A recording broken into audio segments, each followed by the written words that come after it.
kolam susu. Lanjut. Yang korupsi.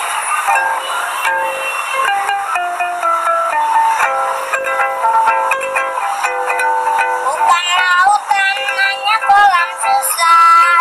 Indonesia selalu banyak masalah.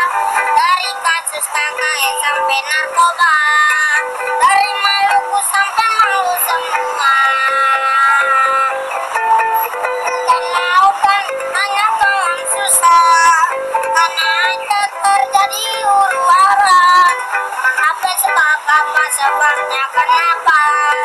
Katanya rakyat aja minta merdeka. Orang bilang tanah kita tanah surga. Korupsi dan korupsi budaya. Orang bilang negeri ini reformasi.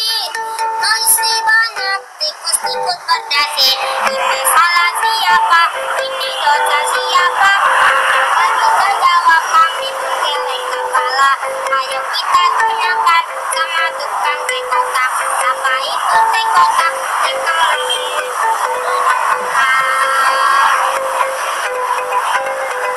Aneh-aneh belalang kupu-kupu.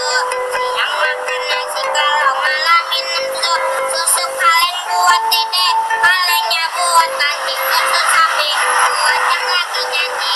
Biar giginya bertambah agar otak tambah pintar seperti presiden yang akan membangun negeri tanpa banyak basa-basi. Yang korupsi harusnya ditembak mati.